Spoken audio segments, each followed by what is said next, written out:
अस्सलामुअलैकुम वरहमतुल्लाहि वबरकातुहू। जैसा कि हमने 12th क्लास की मैथमेटिक्स हमने शुरू की है और हमने चैप्टर नंबर 7 शुरू किया था और उसके हमने 2 क्वेश्चन किए हैं, क्वेश्चन नंबर 1 और 2 7.1 का। तो आज हम शुरू करने जा रहे हैं unit 7 exercise 7.1 question number 3, 4 and 5। लेकिन सबसे पहले आप वीडियो को शेयर करें और सब्सक्राइब और लाइक लाजमी करें, क्योंकि मैं आपके लिए पूरी बुक अपलोड करूंगा। जिस तरह आपने देखा होगा कि सेकंड ईयर की मैथमेटिक्स फुल अपलोड नहीं है, बस 2 चैप्टर होते हैं, तो ख़त्म इंशाल्लाह मैं पूरी बुक अपलोड करूंगा और इसमें मेरी बड़ी मेहनत लगती है, तो लिहाजा आपने लाइक करना है। मैं आपके लिए अच्छा कंटेंट लाया हूँ आज भी। तो हम सबसे पहले आज पढ़ते हैं। आज जो हमने क्वेश्चन नंबर 3 में करना है, आपको पहले मैं क्वेश्चन बता देता हूँ कि क्वेश्चन है क्या, फिर हम आगे बढ़ते हैं। 7.1, तो 7.1 के क्वेश्चन हम करते हैं आज। तो हमारे पास जो 7.1 है, इसमें आज देखें आप अगर, तो ये 7.1 है और 7.1 में ये दोनों पहले क्वेश्चन हम निकाल लिए हैं। और तीसरा जो क्वेश्चन है इधर, ये क्वेश्चन थोड़ा डिफरेंट है। बोल रहा है कि in each case find the coordinates of the point R X और Y with divided the line segment P Q joining the 2 points. और ये 2 पॉइंट्स दी होगी और रेशो दी होगी। आपने इस तरह के क्वेश्चन 11 चैप्टर में 11 क्लास में फर्स्ट ईयर में आपने पढ़ा होगा, चैप्टर नंबर 3 वेक्टर वाला, और वेक्टर में आपने रेशो थ्योरम पढ़ा था। ये वही रेशो थ्योरम है, लेकिन यहाँ वेक्टर नहीं है। तो वो जो ओ होता था, ओ से हम पी, ओ से क्यू जाते थे, वो वाला सिस्टम इधर नहीं होगा, जस्ट वही है। लेकिन हम देखते हैं कि ये रेशो थ्योरम आया किस तरह। पहले हम रेशो थ्योरम डिराइव कर लेते हैं, फिर हम क्वेश्चन करेंगे। तो रेशो थ्योरम किस तरह आया आप देखेंगे तो आपको समझ आ जाएगी बिल्कुल। हम ले लेते हैं 2 पॉइंट। ये मैंने 2 पॉइंट लिए, एक मैंने पी पॉइंट लिया, एक मैंने क्यू पॉइंट लिया, ठीक है। और यहाँ मैंने एक आर पॉइंट ले लिया, ठीक हो गया। और ये जो है ये पॉइंट x1 है और ये y1 हो गया। और ये जो हमारे पास है ये x2 है और y2 है, ठीक हो गया। और फिर हम इनकी रेशो देते हैं। यहां से जो यहां तक का फासला है, इसको मैं m1 रेशो का नाम दे देता हूं। और ये जो छोटा सा डिस्टेंस है ये m2 रेशो है। मीन्स के अब होगा क्या, रेशो थ्योरम में आपको अगर बता दूं, रेशो थ्योरम में क्या होता था, जिस तरह ये रेशो थ्योरम था हमारे पास, ये 2 पॉइंट्स थे, जिस तरह ये P था, ये Q था, ये इधर O होता था। वो क्योंकि वेक्टर होते थे तो यहाँ से वो यहाँ जाता था और यहाँ जाता था, और इधर एक R पॉइंट होता था, तो इधर M1 होती थी, यहाँ M2 होता था, और ये M1 ऊपर P के साथ जाता था। तो M1 OP, जिस तरह ये OP होता था, प्लस यहाँ जो M2 था ये M2 OQ के साथ जाता था, और डिवाइडेड बाय हम करते थे M1 रेशो प्लस M2। ये हमारी इंटरनली का फॉर्मूला था और एक्सटर्नली में हम माइनस करते थे। उसी तरह की सिचुएशन इधर भी है, लेकिन यहाँ पॉइंट्स हमें दिए हुए हैं, वो वेक्टर वाला मतलब सिस्टम ही नहीं रहा कि O पीछे पॉइंट हो, यहाँ O वाला कुछ पॉइंट नहीं है, तो हम x1 पॉइंट और y1 है। अब आप देखेंगे कि ये जो M2 की रेशो है ये पहले x1 के साथ आएगी, ठीक है। इसी तरह ये M1 की रेशो ये x2 के साथ जाएगी, ठीक हो गया। इसी तरह ये जो M2 की रेशो है ये y1 के साथ भी आएगी, और यही इसी तरह बिल्कुल M1 की रेशो y2 के साथ जाएगी। ये लिंक है। अभी मैं फॉर्मूला लिखता हूं तो आपको समझ आ जाएगी। तो इंटरनली के लिए मैं फॉर्मूला लिखूंगा इंटरनली, तो आप देखेंगे कि फॉर्मूला एक टर्म से आ जाएगा। जिस तरह यहाँ हम फॉर्मूला लिखते हैं R X Y is equal to R M1 x2 plus M2 x1 divided by M1 plus M2। अब मैं लिख के आपके समझाता हूँ कि मैंने किया क्या। ये जो मैं लिख रहा हूँ ये हमारे पास रेशो थ्योरम फॉर्मूला उसी तरह M1 प्लस M2। अब आप देखें, गौर लगाएं, आपको समझ आ जाए। देखिए मैंने यहाँ क्या किया था कि m1 को मैंने किससे किया है, ये m1 है ना, ये m1 x2 के साथ जा रहा है, तो m1 x2 ठीक है, प्लस ये देखिए m2 किधर आया, ये m2 y1 के साथ आया, तो ना ये m2 ये आया, देखिए ये जा रहा है, पहले मैं यहां लेके आया हूं फर्स्ट स्टेप, तो m2 x1 के साथ है। इस तरह आप देखिए m1 किधर है, m1 पहले गया x2 के साथ, ये है m1 पहले गया y2 के साथ, ठीक है, और इसी तरह प्लस ये m2 जो है, ये m2 गया y1 के साथ, देख ले ये y1 के साथ, तो ये m1 x2 plus m2 x1 divided by m1 plus m2, m1 y2 plus m2 y1 divided by m1 plus m2। तो ये जो तरीका है ये इंटरनली के लिए है, इस तरह ये फार्मूला डेवलप हुआ है। और अगर आप देखें तो एक्सटर्नली के लिए भी होता है, लेकिन एक्सटर्नली में जस्ट आपको यहाँ माइनस लिखना है, यहाँ जो प्लस है इधर माइनस कर देना है तो आपका फार्मूला हो जाएगा। लेकिन हमारी बुक में जो क्वेश्चन है वो जस्ट इंटरनली के लिए है। तो अभी मैं आपको क्वेश्चन यहाँ बता देता हूँ कि क्वेश्चन है क्या। देखिए मैंने क्वेश्चन पहले पढ़ लिया था, तो पी क्यू ज्वाइनिंग के एक लाइन सेगमेंट हमने पी क्यू लेनी है, ठीक है। इन each case find the coordinate of point, ये पॉइंट दी गई divided the line segment P Q. देखिए ये पी क्यू लाइन होगी, एक लाइन सेगमेंट वो हमने ली है, और ये देखिए एक पॉइंट होगा, ये क्यू भी होगा और रेशो भी होगी, ये तीन चीजें हमें गिवन होगी, और हमें जो है इसमें से क्या निकालना है, रेशो तो हमारे पास है तो आर की वैल्यू निकालनी है। तो जस्ट फॉर्मूला पुट करें तो आपका आंसर आ जाएगा। तो हम क्वेश्चन लिख लेते हैं पहले, देखें ये तो फॉर्मूला आ गया। क्वेश्चन नंबर 3 है मेरे पास, और क्वेश्चन नंबर 3 का जो पार्ट है मेरे पास वो है, आई थिंक क्वेश्चन नंबर, हम पहला पार्ट करते हैं, और ये पॉइंट है 1 और 2, ये पी पॉइंट है, ठीक हो गया। मैं मार्कर से लिख देता हूँ अगर आपको समझ ना आ रही होगी, कोई वीडियो ब्लर हो जाती है तो फिर समझ नहीं आती। और ये क्यू है, देखें ये 3 और 4 पॉइंट है, और 2 पॉइंट हो गया, और रेशो जो दी हुई है उसने, रेशो m1 रेशो m2 वो हमें मिली हुई है 5:7, ठीक हो गया। अब हमने जस्ट फार्मूला पुट करना है, आपको वैल्यू की समझ आ जाएगी। फार्मूला क्या है, फार्मूला आप पुट करें, देखिए आर एक्स और वाई और आर, देखिए m1 x2 plus m2 x1, ये फार्मूला आपको याद करना है, मैंने समझा दिया किस तरह आया। तो जब जब आपको देखिए मैथमेटिक्स कोई मुश्किल नहीं है, अगर आपको फार्मूला आता है, जस्ट फार्मूला है, और ये चैप्टर तो बहुत ईजी है, और 12 की मैथमेटिक्स बहुत ईजी है अगर आपको पता हो। सेकंड ईयर की मैथमेटिक्स बड़ी ईजी है, फर्स्ट ईयर की बहुत मुश्किल है, उसमें मतलब बहुत चीज़ें हैं, लिंक नहीं है ना चैप्टरों का, यहाँ ये इन तीनों चैप्टरों का कोई लिंक नहीं है बेसिकली। लेकिन जो मैं इसमें कुछ है क्वेश्चन जो आगे लिंक करते हैं, लेकिन ज़्यादातर जो मैंने चैप्टर नंबर 3 पढ़ा ना, चैप्टर नंबर 6 आई थिंक, उसमें डेरिवेटिव जो 3 में और इंटीग्रेशन, ये आपने 12th में पढ़ना है, तो आपका पेपर तो पक्का पास है अगर आपने वो दो चीज़ें सीखनी है, क्योंकि बहुत इंपॉर्टेंट है। चले हम आगे जाते हैं। अब हमने जस्ट वैल्यू पुट करनी है, देखें आर m1 की वैल्यू क्या है, देखिए 3 है, सॉरी ये m1 है, ये m2 है। देखिए ये मैं पॉइंट्स को नाम दे देता हूँ, मार्कर से दे देता हूँ, आपको समझ आए, ये x1, ये y1, ये x2, ये y2। अब देखें m1 है 5, m1 5 है, तो x2 क्या है, x2 मेरे पास है 3, ठीक है, plus m2 7 and x1 is 1, ठीक हो गया, divided by m1 is 5 and m2 is 7।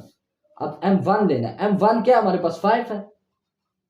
अब y2 क्या है, जल्दी से बोले, 4 plus m2 is 7 and y1 this is y1 and this is 2। देखिए m1 प्लस m2 5 प्लस 7, ठीक हो गया। अब आपने कर लेने आगे, अब देखें आप, ये आर 5 3 15 प्लस 7 1 7, 5 प्लस 7 कितने होते हैं 12, 5 4 20 प्लस 7 2 ये 14 हो गए, और प्लस 7 दिस 12, ठीक हो गया।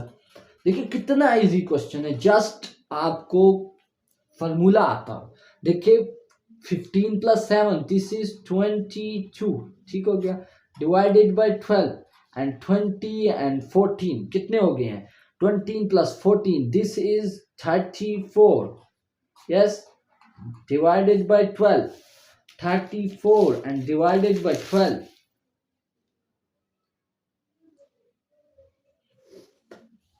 are 12 ones are 12, देखें ना, 2 6 are 12 and 2 11s are, और ये 11 और 6 एक पॉइंट ये आ गया, एंड दूसरा 2 6 are 12 and 2 1s are 2, और एक क्या कैरी, और 2 7s are 14, 2, ठीक है, और ये दूसरा पॉइंट है, ये 2 पॉइंट आ गए, ये हमारा आंसर है। आप देख सकते हैं कितना इजी है, बहुत ही इजी है, अगर आप समझ के करेंगे इन क्वेश्चनों को तो बड़े इजी है। अब हम इसका क्वेश्चन नंबर 2 देखें, इसका पार्ट 2 में आपको बता देता हूँ कितना इजी है। देखें ये पार्ट मैंने किया है, अब ये दूसरा पार्ट है इसका, देखें इसमें 3:-2 है, और ये वाला देखिए, बेसिकली मैं आपको सारे क्वेश्चन हल करा दूं, लेकिन मसला ये है ना, फिर आपको होमवर्क क्या मिलेगा, ठीक है। मैं आपको सी पार्ट कराता हूँ, थोड़ा मुश्किल है जिसमें एलसीएम होता है, बाकी वो इजी है।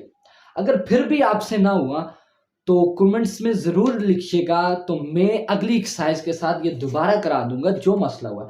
लेकिन अगर मैं खुद करूंगा ना, देखिए math is a just practice, अगर आप प्रैक्टिस करते रहेंगे तो खुद होगा। देखिए मैं सारे क्वेश्चन खुद हल कर दूं तो फिर आपको होमवर्क क्या मिलेगा, ये तो रटी रिटाई बात है ना, वही मिली आपने तैयार कर ली। लेकिन जब क्वेश्चनों को आप खुद करेंगे, देखें पहले मैंने हल कराया, ये बिल्कुल सेम टू सेम है, तो आप खुद कर लीजिए। थोड़ा डिफरेंट है, इसमें एलसीएम होता है, तो ये मैं खुद करा देता हूँ, मुश्किल ये भी नहीं है। आप ये ना समझे कि ये आता नहीं है तो वो तब नहीं करा रहे, ये मैंने आपके लिए होमवर्क छोड़ा है। फिर भी अगर आपसे ना हो तो आपने कमेंट्स में ज़रूर लिखना है, मैं दोबारा करा दूंगा। तो चलिए मैं पार्ट सी करता हूँ इसका, ठीक है। पार्ट सी करते हैं हम इसके। सी पार्ट देखिए आप, सी पार्ट क्या है कि पी पॉइंट है -6 and 7, yes, and Q part is 5 and -4, or M1 ratio M2, this is I think 2/7 + 1, ये हमारे पास क्वेश्चन है, आप देख सकते हैं। तो ये मेरा क्वेश्चन है, अब मैंने इसको हल करना है आगे। तो जस्ट आपने फार्मूला डालना है, ठीक है, और वैल्यू डालनी है। तो मैं चाहता हूं कि फार्मूला हमारा जो हो वो आगे हो जाए फार्मूला, मतलब अगर मैं इस पेज पे फार्मूला करूंगा तो थोड़ी सी मेरे लिए मुश्किलात आएंगी, तो मैं फार्मूला जो है वो आगे कर लेता हूँ, ठीक है।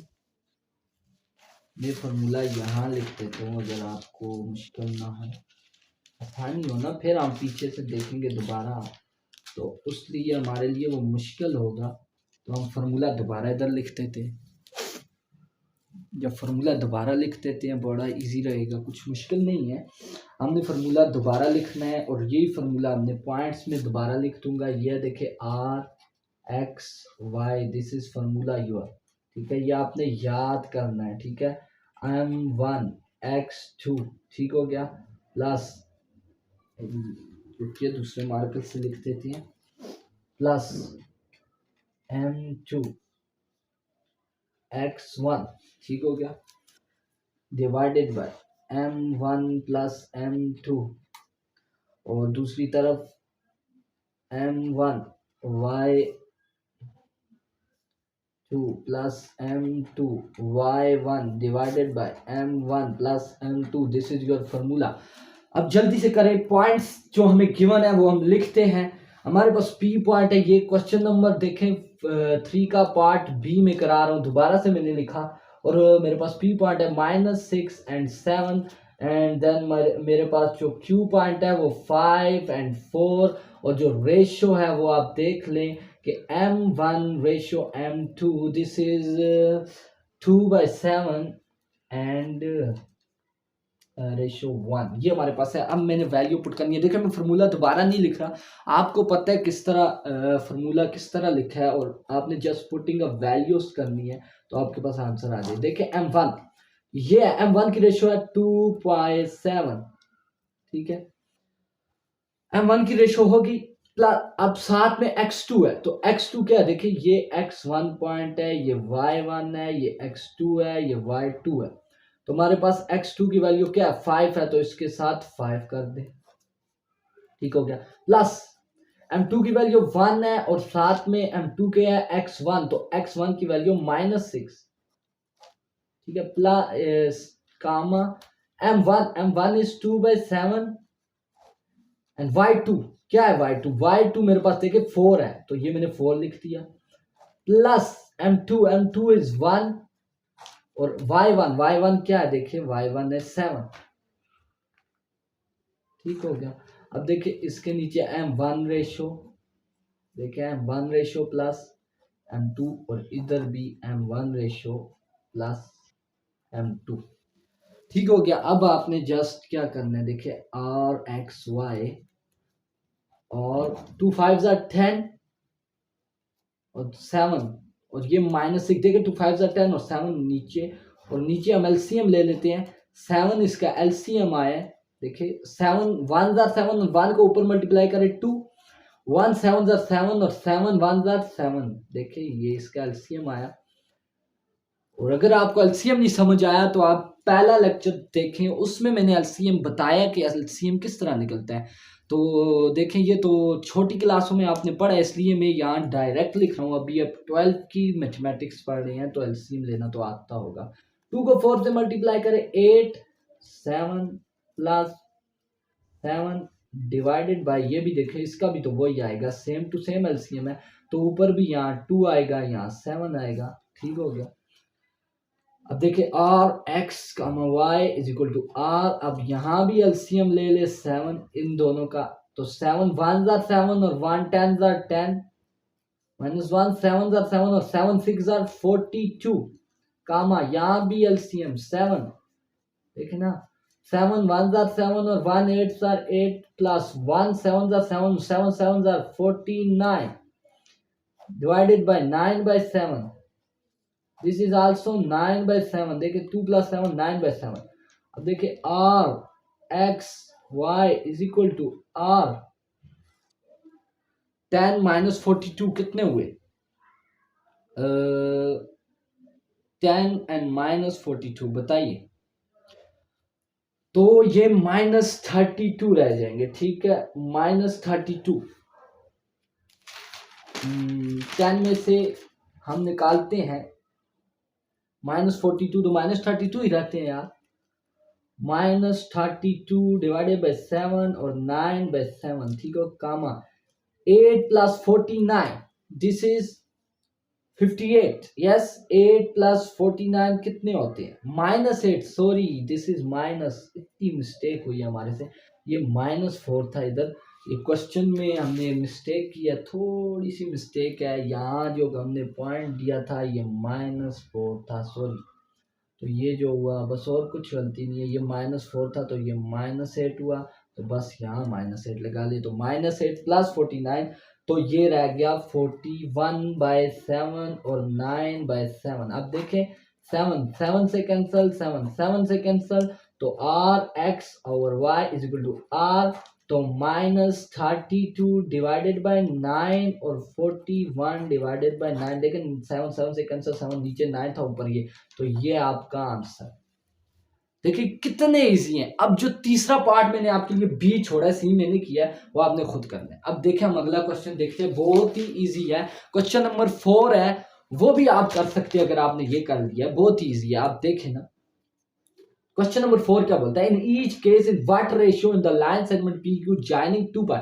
देखिए क्या बोल रहा है, ये चीज चेक करें, व्हाट रेशियो, यहां पूछ रहा है what ratio, find the coordinates of point, पिछले क्वेश्चन में कोऑर्डिनेट पॉइंट आर की वैल्यू पूछ रहा था, और यहां पूछ रहा है व्हाट रेशियो, मतलब मींस क्या हुआ व्हाट रेशियो का, कि इसमें m1 और m2 आपके पास नहीं होगी, आपने m1 और m2 लानी है बस, बाकी आपको पॉइंट्स गिवन होंगे और आर की वैल्यू भी गिवन होगी। देख सकते हैं आप, देखिए ए पॉइंट में देखे ना, पी भी गिवन है, क्यू भी, दोनों पार्ट गिवन है, और यहाँ आर की वैल्यू है, रेशियो नहीं है, रेशियो आपने फाइंड करनी है, जस्ट फॉर्मूला वही है, आपने जस्ट वैल्यू पुट करनी है। अब मैं ये वाला पार्ट करता हूं तो आपको तब समझ आएगा।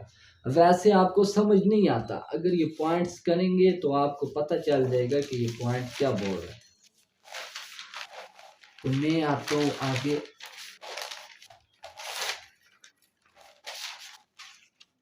देखिए अभी हम करते हैं तो आपको समझ आ जाएगा कि क्या पार्ट है।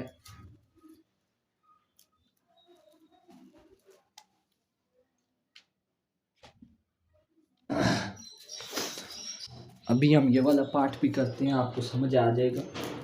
तो मैं क्वेश्चन नंबर कौन सा स्टार्ट करने जा रहा हूँ? This is question number 4। अब देखिए क्वेश्चन नंबर 4 का पार्ट एक क्या है, जो पॉइंट्स दिए हुए हैं, पी पॉइंट है हमारे पास, आपने खुद चेक करना है 8 और 10।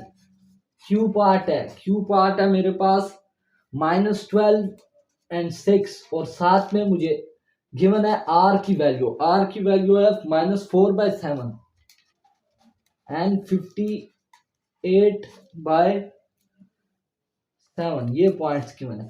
जस्ट आपने पहले फॉर्मूला लिखना है, जब फॉर्मूला डेवलप हो जाएगा तो फिर आपने क्वेश्चन को हल करना है। तो आप पहले देखें यार फॉर्मूला हल किस तरह होता है। तो पहले आप फॉर्मूला लिखें, वही फॉर्मूला है, देखें ये वही फॉर्मूला है कि आपने m1 के साथ x2 प्लस m2 के साथ x1 divided by m1 plus m2 comma m1 के साथ y2 प्लस m2 के साथ y1 divided by m1 plus m2। देखिए इस फॉर्मूले को याद करने की ट्रिक समझिए, बड़ी इजी है। देखिए जो पहली रेशो की होगी, ये पहले x के लिए करेंगे, ये x कंपोनेंट होगा ना, ये x वाला और ये y कंपोनेंट है। मैं फॉर्मूले की ट्रिक बता रहा हूँ, याद करने का तरीका, जल्दी याद हो जाएगा। देखिए m1 के साथ ये x वाली जगह m1 के साथ x का वो कंपोनेंट आएगा जो इससे बड़ा होगा, यानी x2 आएगा, x1 नहीं आएगा, याद करने के लिए जस्ट बता रहा हूँ। और m2 के साथ छोटे वाला आएगा यानी x1, और नीचे तो आपको पता है m1 प्लस m2 याद करना है। इसी तरह वहां y वाले के साथ m1 के साथ बड़े वाला y2 प्लस m2 के साथ छोटे वाला y1, और नीचे वही m1 प्लस m2। तो इस तरह आपको फॉर्मूला जल्दी याद आ जाएगा। बस आपने अभी वैल्यू पुट करनी है। अब देखेंगे वैल्यू किस तरह पुट करते हैं। तो हैज ये हो गया हमारे पास r x1 y1, ये हमें r की वैल्यू भी हमें गिवन है, वो भी हम पुट करते हैं। तो जस्ट अब आपने वैल्यू पुट करनी है। देखिए m1 उसी तरह रहेगा, ये हमारे पास पॉइंट है x1 y1 x2 y2। तो मेरे पास पहले x2 है -12 प्लस m2 फाइंड करना है x1 इज 8, ठीक हो गया, divided by m1 plus m2, क्योंकि ये वैल्यू हमारे पास नहीं है। तो m1 उसी तरह, y2 क्या है, y2 this is y2, this is 6 plus m2 क्या है, m2 हमारे पास नहीं है, और m2 के साथ हमारे पास y1 है, तो y1 की वैल्यू 10 है, ठीक है, divided by m1 plus m2, ठीक हो गया। अब वैल्यू देखें आपके पास, आपने यहाँ इसकी वैल्यू भी डाल लेनी है। x1 देखिए ये r की वैल्यू है, ये r की वैल्यू 2 है हमारे पास, एक ये है x1 और ये y1, तो ये हमने इधर डाल दी -4/7 58/7, ठीक है। आई होप कि आपको समझ आ रही होगी कि क्या लिखा हुआ है इधर। फिर भी अगर ना आई तो कमेंट्स में बताएं, अगर वीडियो में कुछ आपको अंडरस्टैंडिंग नहीं हो रही वीडियो तो फिर भी मुझे बताइएगा, मैं और अच्छे तरीके से आपको समझा दूंगा। तो अभी हम वैल्यू देखें, ये आर इस तरह, ये देखें -12m1 है प्लस 8m2 है कामा 6m1 है प्लस 10m2 है, और divided by m1 plus m2, और यहाँ m1 प्लस m2। अभी मैंने आपको एक चीज समझानी है, सिंपल सी एक रूल है। देखिए ये आपने मैथमेटिक्स में देखा होगा, A B is equal to C और डी। तो हम क्या करते हैं कि ए को सी से मल्टीप्लाई करते हैं तो बी को डी से। अब यहाँ समझ ले ये एक्स है ये वाई है, ठीक है, और ये भी एक्स है ये भी वाई है, तो एक्स को एक्स से, वाई को वाई से। यहाँ भी देखें ये एक्स है ये वाई है, ये एक्स है और ये वाई है, तो इस एक्स को इस एक्स से और इस y को इस y से लेके जाना है, सिंपल इज दैट। देखिए अभी आप बोलेंगे पता नहीं सर क्या कर रहे हैं, लेकिन अभी आपको समझ आएगी। देखिए मैंने इसको किसके इक्वल लिया है, इस पहली वाले के इक्वल लिया ना, तो पहली वाली इक्वेशन क्या है, -12m1 plus 8m2 divided by m1 plus m2, तो मैंने किसके इक्वल लिया, -4/7, ठीक होगी। दरम्यान में लाइन लगाई, ये भी हम, अब मैंने ये किसके इक्वल लिया, इसके इक्वल लिया है, तो 6m1 plus 10m2 divided by m1 plus m2 is equal to 58/7। देखें ना, ये y वाला इस y के इक्वल है और x वाला x के जस्ट ये किया। अब एक बात और, आपने इन दोनों को क्रॉस मल्टीप्लिकेशन करना है तो दोनों का आंसर सेम है, लेकिन आपने बोर्ड में अगर ये क्वेश्चन आता है तो सिंपली आपने ये करना है कि एक किसी से करके छोड़ देना, दूसरे से नहीं करें, मतलब एक से ही करना है। इधर आंसर आपके दोनों ठीक आएंगे, लेकिन आपने किसी एक से कर देना है तो आपके पॉइंट निकल आए।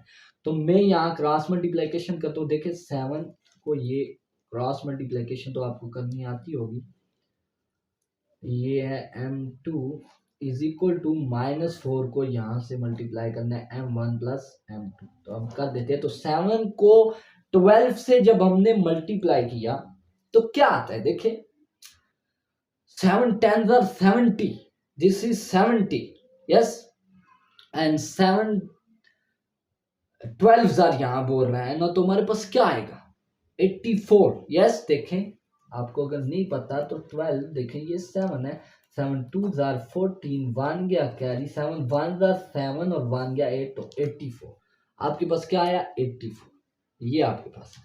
तो आपने 84 लेकिन माइनस का 84 है प्लस, लेकिन 7 7s are 49 और 7 8s are 56, m2 is equal to, देखिए -4 m1 ये अंदर मल्टीप्लाई कर दे और -4 m2। अब सिंपल ये करना है हमें कि प्लस वाले एक जगह, मतलब m1 वाले एक जगह करने हैं, m2 वाले एक जगह, तो इसको मैं इधर उठा के ले आऊंगा। देखिए -84 m1, तो ये इधर आया और ये इधर जाएगा, तो ये माइनस आके इधर क्या हुआ plus 4m1 is equal to, ये उसी तरह -4m2, ये उधर गया तो -56m2। ये मैंने क्यों किया कि m1 वाले m1 की मतलब m1 और m1 वाले साथ लिखे और m2 वाले साथ लिखे, तो -84 में से +4 गए तो क्या रहता है 80, m1 is equal to -4 and -56, तो -60, तो ये माइनस है, देखिए -84 के ज्यादा थे +4 और -60 m2। अब हमने रेशो किसकी निकालनी थी,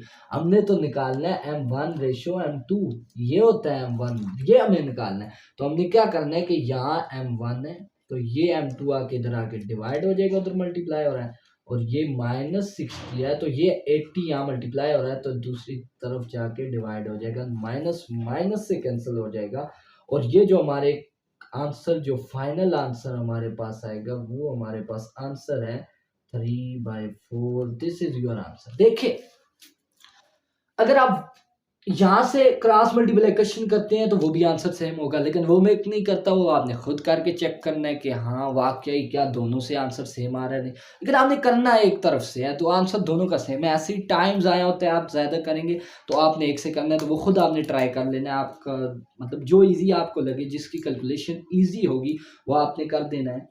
तो अब हम इसका पार्ट नंबर बी करते हैं, ठीक है। दे ये होमवर्क मैं आपको नहीं देता, वैसे आप तो कर लें, लेकिन इसका पार्ट नंबर भी मुझे खुद ही कराना पड़ेगा।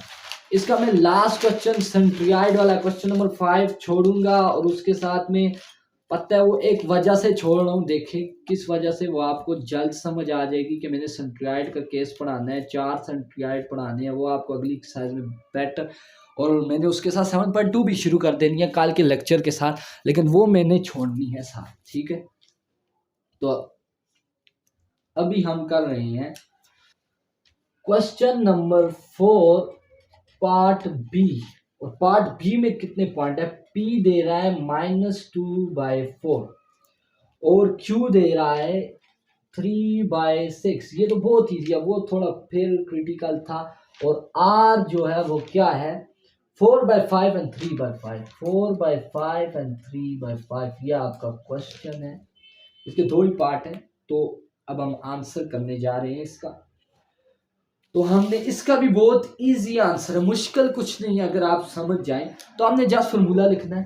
देखिए हैज वही फॉर्मूला है, r(x1) y1, देखें आर वही फॉर्मूला है, m1 के साथ हमने किसको लिखना है आपको पता है, वही ट्रिक x2 वाले को, और इसी तरह m2 के साथ x1 को लिखना है divided by m1 plus m2, और साथ में क्या करना है देखिए m1 के साथ वही बड़े वाला y2 ट्रिक है, और ये m2 के साथ y1 छोटे वाला m1 प्लस m2।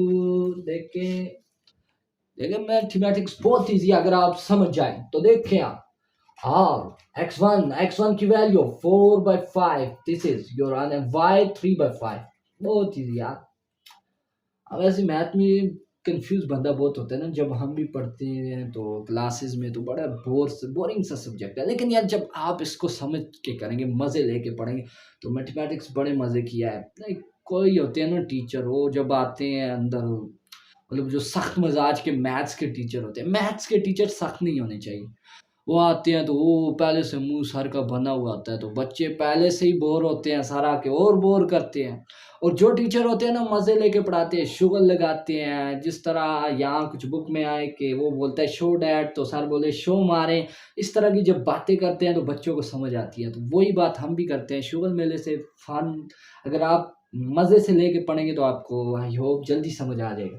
तो हम अपने वैल्यू पुट करनी है। देखिए m1 की वैल्यू हमारे पास नहीं है, तो हमने उसी तरह लिखेंगे x2। देखिए ये x1, ये y1, ये तो मैं 1000 मरतबा बता चुका हूँ भाई, ये तो आपको समझ आना चाहिए। x2 this is 3 and plus m2 and this is x1, what is x1 -2, देखिए divided by m1 plus m2, yes, what is m1, ओ सर m1 तो हमारे पास नहीं है तो नहीं लिखते यार, y2 बता दो सर, y2 तो 6 है। अच्छा ओ m2 भी नहीं है, ओए ओए ओए, अच्छा y1 बता दो यार सर, y1 इज 4, ओ m1 प्लस m2, दिस आपने ये सब कुछ पुट कर दिया। देखिए आप आपके लिए कितना सिंपल है, आप देखेंगे आगे, मैं आगे करता हूँ इस क्वेश्चन को, आपको समझ आ जाएगा। देखिए वही ट्रिक है कि x वाला x के साथ, y वाला y के साथ, ये x ये y, ये x ये y, तो पहले आपने मैंने पहले बोला, अब मैं उससे करा दूंगा, लिखूंगा दोनों, लेकिन वो वाली साइड में करता हूँ कि आपको समझ आए। यार सर ठीक बोल रहे थे कि दोनों तरफ से आंसर सेम आता है। तो पहले में देखे ये जो 3m1 plus -2 m2 divided by m1 plus m2, इसको मैं इक्वल ले लेता हूँ 4/5, दरम्यान में मैं लाइन लगाता हूँ। देखिए अब मैं वो करता हूँ 6m1 plus 4m2, m1 plus m2, इसको मैं इक्वल ले देता हूँ 3/5। अब मैं यहाँ से मल्टीप्लाई, ये क्रॉस मल्टीप्लिकेशन में नहीं करूंगा, मैं इधर से क्रॉस मल्टीप्लिकेशन करूंगा, आपको समझ, ये आपने खुद करनी है। देखिए क्वेश्चन दोनों से आंसर सेम आता है, मैंने पहले क्वेश्चन किया तो आपको पता है। तो 5 को मैं देखे अंदर मल्टीप्लाई करता हूँ, 6m1 plus 4m2 is equal to 3, ये 3 इधर आके मल्टीप्लाई हुआ m1 प्लस m2, देखिए 5 6 आर 30, बोले जल्दी, yes sir, 5 4s are this is 20, oh yes, and 3m1 and 3m2। यार बस मेरी राइटिंग का मसला है, राइटिंग बहुत खराब है, होता रहता है यार। चले राइटिंग अब केजी पे जाना पड़ेगा फिर से राइटिंग ठीक करने। तो अब देखिए फिर m1 और m1 वाले को साथ लिखना है, तो चलिए 30m1, और ये यहाँ से यहाँ जनाब आया तो 3m1 इज इक्वल टू, ये 3m2 था तो ये m2 वाला उसका भाई बोल रहा है यार मैं तेरे साथ रहूंगा, बात नहीं जाता, तो ये उधर चला गया। अब 30 में से 3 गए तो क्या हुआ यार, देखें 27m1, यस, एंड 30 में से -20, ओ यार माइनस, ये -20 आ गया, ओए और +3 है यार, बहुत सुन हुआ, तो ये -17 रह गया, ठीक हो गया। अब देखिए मैंने फाइंड क्या करने यार, m1 रेशो m2 यार, तो मैंने सिंपल करने ना भाई, m1 तो उस m2 को इधर ले आना है, या क्या करना है यार, ये -17 तो बच गया, तो ये मल्टीप्लायर है तो नीचे जाके डिवाइड होगा ना भाई, तो दिस इज योर आंसर। इसको आपने इस तरह लिखना है, m1 ratio m2 is equal to -17/27, this is your answer. देखिए इस तरह मैथ समझ आएगी आपको, अगर आई होप आपको समझ आ गया होगा। मैं इसका एक क्वेश्चन छोड़ूं यार सेंट्राइड, फिर वीडियो थोड़ी लेंथी हो जाती है, बच्चे बोलते हैं यार इतनी सारी नहीं देखनी होती, तो वाकई वीडियो लंबी हो जाती है। तो 5वें क्वेश्चन में यार मैं सेंट्रोइड आज समझा नहीं सका, सॉरी, उसमें 4 केसेस मैंने बताने हैं। क्वेश्चन में तो जस्ट सेंट्रोइड का पूछा हुआ है, जस्ट फार्मूला में 2 मिनट में अभी हल करा दूं, लेकिन मैंने 4 केसेस बनाने हैं क्योंकि आपको एमसीक्यूज भी करने हैं, तो उस एमसीक्यूज के हवाले से उसका पूरा टॉपिक मैंने हल करना होगा और पूरा टॉपिक आपके सामने रखना होगा। और उसके साथ मैं 7.2 के स्लोप वगैरह भी शुरू कर दूंगा इंशाल्लाह अगली वीडियो में। तो वीडियो को लाजमी सब्सक्राइब कीजिएगा, लाइक कीजिएगा।